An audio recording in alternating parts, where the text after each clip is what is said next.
Where the f is Asustor right now? Welcome back to the Raid Room. For those who aren't aware, the Raid Room is where we discuss subjects, no cuts, no B-roll, no extra fancy editing, it's just you and me chewing the fat. And a number of you, despite the wide arrangement of NAS devices and NAS brands that have rolled out in the last 12 to 18 months, many of you are wondering, why is Asustor not in the conversation more? They're Taiwanese based, they're a brand with a multitude of different hardware solutions in the market, a great software platform and ADM, and a number of years under the belt compared with a huge slew of Chinese providers that arrived on the scene that really have no legacy behind them. Why are Asustor not in the conversation? Where are they at right now? And where do they plan to be in the future? Now, number one, we've got to talk about their hardware selection, probably the peak of their market kind of engagement and market penetration was when the Flashstor rolled out in 2022 and 2023. I mean, again, picked up by much larger publications and editorial platforms than my own. The Flashstor was a real turning point for that brand, who had always been trying to hit into the market, stealing some of that market share away from Synology and QNAP, and ultimately always feeling like they were always slightly behind there. When the Flashstor rolled out, which was a 6 and 12 bay desktop solution, but focusing specifically on M.2 NVMe's, that really changed the game up for them. And notwithstanding that they rolled out a great solution, and prior to that were one of the earliest brands to engage with 2.5 gigabit Ethernet in a domestic accessible NAS form, a lot of users were waiting to see what this brand would do next. And ultimately, this was where marketing, sales and reputation kind of all hit against each other. Now, I can only assess a lot of this from what we saw of the brand in the preceding 12 to 18 months after the Flashstor really hit the scene, but it looked like that brand took so much of the profitability that came out of that solution, the wide-ranging sales, it's constantly out of stock. They could really struggle to meet demand on the Flashstor and indeed the Lockerstor series that came after it.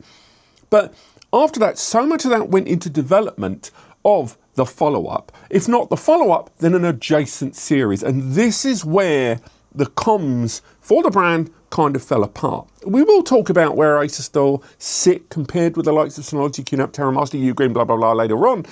But at least for now, we've kind of got to talk about where the ball got dropped towards the end of 2024. And that happened with these. This is the Lockerstor Gen 3, and this is the Flashstor Gen 2. These were powerful systems and still are. They're still widely available. This with a Ryzen CPU inside and dual 10 gig and USB 4 connections across Gen 4 and Gen 3 M.2 architecture on both 6 and 12 bays. Hugely powerful and capable. Likewise, with the Gen 4 arriving in 4, 6 and I believe 8 and 10 bay configurations there. Again, I could check it, but we're not going to cut that out.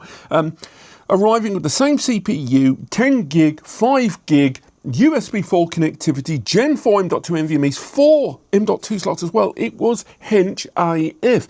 And so many users, when they heard those specs, were like, cool, cool, cool. I was looking at the previous gen, but man, they look attractive.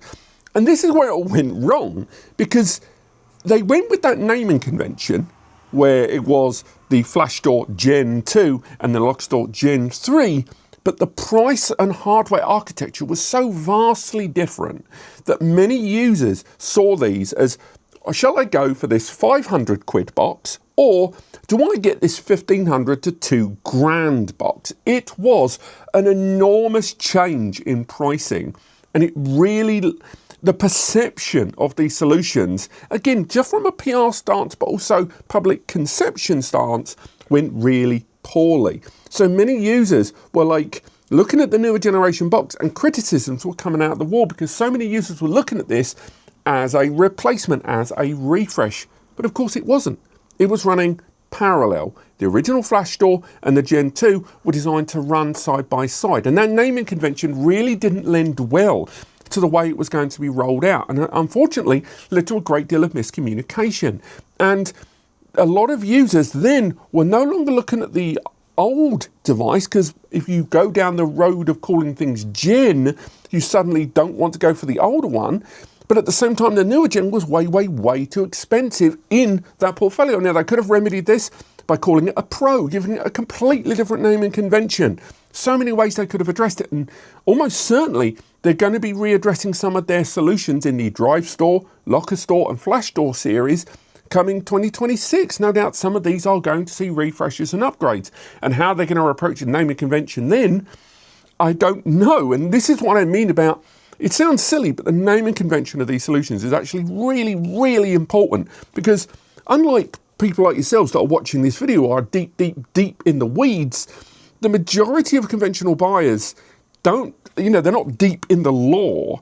They are only looking at the most modern interpretation, the most modern information they have got. They don't want to go dig deep and find out all the information. And so what they're looking at is the newest. Simple as, the newest. And the problem is, the minute you call things gens, the minute you go down that naming convention, you open the door to that miscommunication. It's the same thing when you look at PlayStations. When you look at PlayStation 5, PlayStation 4, those are very clear upgrades. But the minute they go down the Pro route, the minute they go down the Series S, Series X route, these things create a tiered system in people's minds. And I just think Asustor fumbled that initial marketing and messaging. I'm sure they sold plenty of units, and I'm sure these are still, being populated across homes and offices across the land, doing a great job.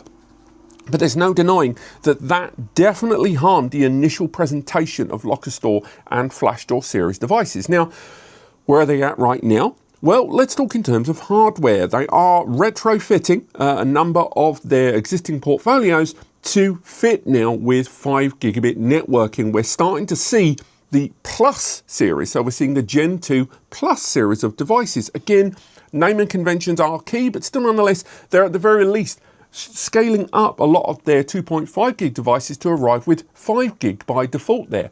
Likewise, at Computex 2025, we're now seeing them engage a lot more with some business class solutions, taking some of the architecture and some of the development they learned in these Ryzen powered systems towards rack mount. We're seeing a Gen 5 rack mount system rolling out from them. Again, it looked absolutely fantastic. Now, in terms of ADM, they've nailed down the fundamentals really, really well. The feature set, the smoothness, the responsiveness from it, stability and more, and the resilience, they're doing a really, really good job on that. But they're still not avoiding that right now, at the tail end of 2025, ADM is safe, but dull. And I really do hate to say that, but it's true. They're lacking a lot of the AAA plus applications and services that people want. And although the fundamentals are now done very, very well, and they're still leaps ahead in terms of feature set compared to something like a Ugreen, compared to something like a Unify NAS, it's still not exciting in terms of software. And I think that is probably one of the other barriers that Asustor have got right now, because although they are, one of the earliest to support the usage of Unraid, the usage of TrueNAS and more on their hardware without it knacking around with the hardware warranty, and they were one of the earliest, by the way, to call out Synology on the whole hard drive stuff. A lot of brands were watching what was rolling out with Synology and the hard drives and thinking, can we get away with something similar?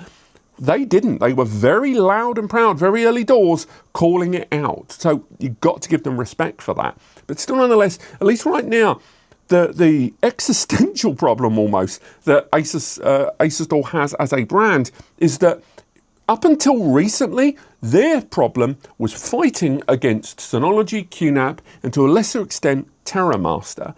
But in the last 18 months, with a slew of new Chinese NAS solutions arriving on the scene, this brand is now fighting on 2 fronts, under and above. They've got the legacy, they've got the history, they've got the robust software, but they don't have the pricing to push down. And unfortunately, they don't have the feature set and the business reputation that the likes of Synology and QNAP have got above them. So it's that business of fighting on 2 fronts. And I think 2026 is going to be a really interesting year for this brand. It's going to have to either focus on one of these 2 fronts. We talked about it before with TerraMaster. TerraMaster rolled out some of their new 25 series devices like the 425 Plus and the F2 425 Plus, and these are solutions that are rolling out, I would argue, designed to push against the Ugreens, against the Zimmer Cubes, against the Aricos, against the Link Plus solutions, ultimately pushing against a lot of their Chinese competitors who are trying to be much more competitive in pricing but can't give that full experience. TerraMaster seemingly are still not trying to knock out Synology or QNAP, whether because they know they can't or because they know they've got to focus on pushing against Chinese competitors. So again, it comes down to Asustor deciding, do they want to fight on two fronts, or do they choose one of these adversaries and focus all of their hardware, their software, and their marketing drive towards that? And that's really why I'm looking forward to keeping an eye on Asustor in this time. We'll hopefully get Marco back on, one of their chief marketing and correspondent, basically the people someone we speak to at Asustor a great deal. I know he's got a few different marketing and sales heads over there, so it'd be great to get him back on to talk about the brand a little bit more and ultimately where they see themselves in the next 12 months. So I won't make that a Raid Room video, that'll be a full public one. But apart from that, what do you guys think? Are you an Asustor owner? Were you someone that engaged with the brand in the early days, or someone that's come into them later on?